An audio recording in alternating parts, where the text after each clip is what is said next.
Hello famille, bien ou quoi? C'est le fils du pays. Alors je vous demande d'aller tous vous abonner à la page Facebook Koburu TV Africa et à la chaîne YouTube Koburu TV Africa. Parce que vous savez, c'est la meilleure chaîne ici dans le septentrion.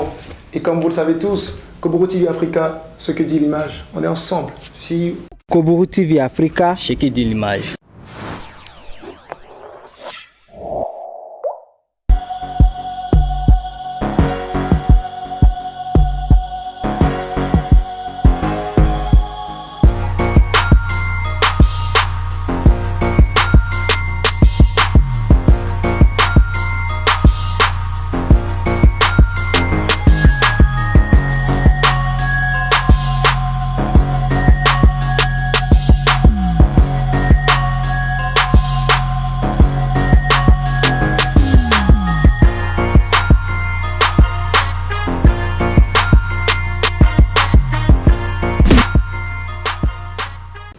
Bonjour. La compétence personnelle fait la différence. Chers amis, chers semblables, merci d'être présents. La compétence personnelle fait la différence. Ouais, chacun de nous travaille. Nous militons dans les mouvements, dans les associations, partout.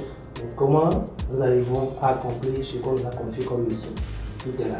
On a le même diplôme. Même on a fréquenté la meilleure école. On a les connaissances les plus inédites. Et comment on met ces connaissances en pratique? C'est ça qui détermine la compétence de chacun. Chers amis, le comment de chacun, c'est ça qui fait. Si celui-là on doit le préférer à une autre personne. Nous avons des exemples que nous allons partager avec vous, mais après avoir fait un tour à la régie.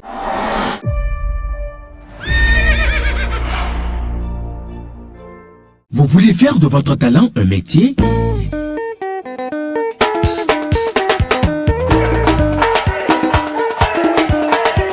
Développer votre professionnalisme?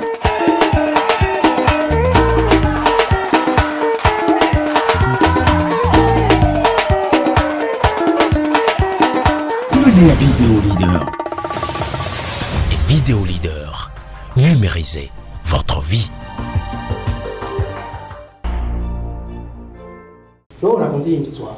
Il y a deux individus, Laurent et Pierre, qui sont formés dans la même école, qui ont le même diplôme, sont sortis le même jour, engagés dans la même structure le même jour. Donc, naturellement, gagnent le même salaire.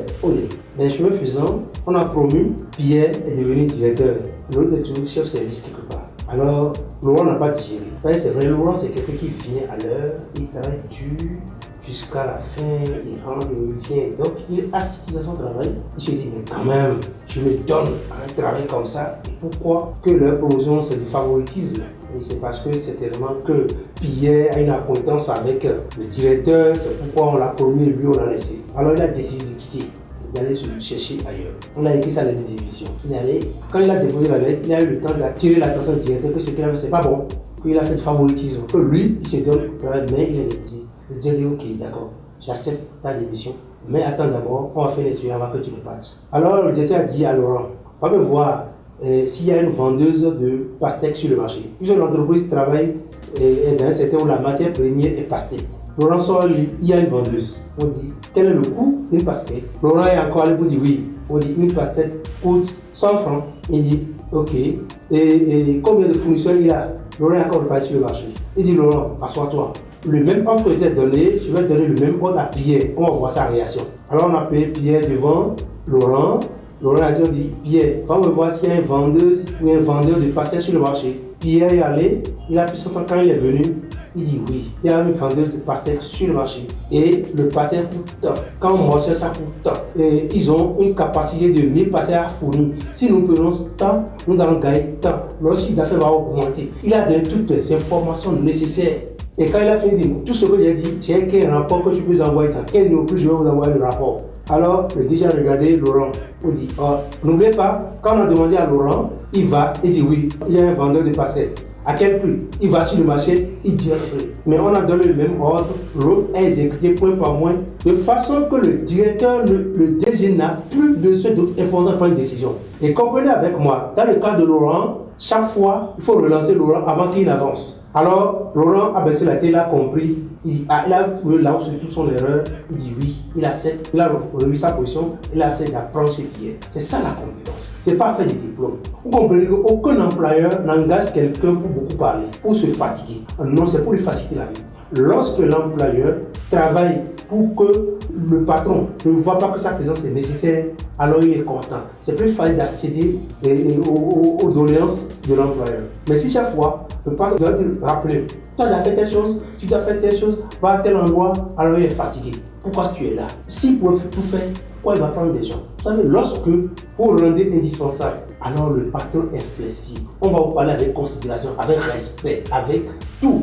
Quand vous posez un problème, on écoute.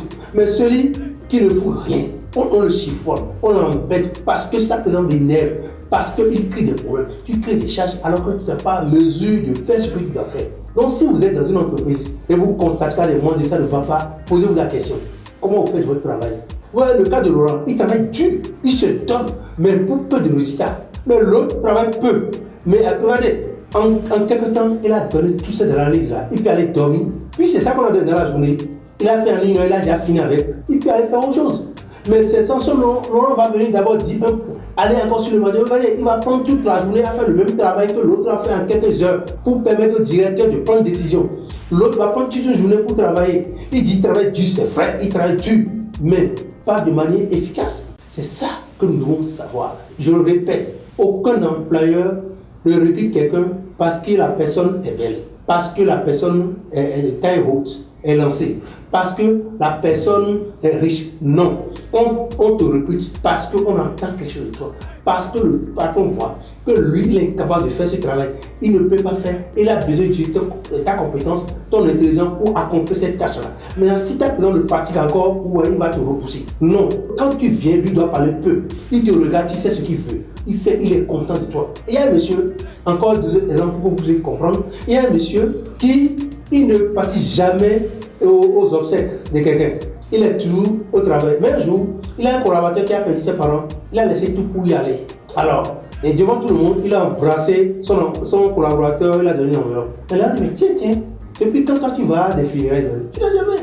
Il dit, hé, mon frère, je suis allé protéger mes 25% de marché. Cet appareil-là, le seul me procure 25% de ma part de marché. Donc je suis allé protéger mon intérêt. C'est pas pour lui que je suis allé. Je suis allé comme ça pour que ses parents voient que son patron l'aime. Et que même s'il décide de partir, ils vont dire non, ton patron t'aime. Il est venu, il t'a donné ses points, il a brassé devant tout le monde. Donc c'est ses intérêts, c'est la même chose, c'est la même attitude que tout le monde développe. Parce que l'individu là est utile. Le patron ne peut pas le laisser partir. Il est prêt à le supplier, à se mettre à genoux pour qu'il reste. Parce qu'il est compétent, il est important. Coach Anthony Desaglo, plus 229 96 26 18 31. Je vous aime, je vous veux heureux et meilleur. À plus. Partagez la vidéo. Et tout Dieu des partages. N'oubliez pas de commenter.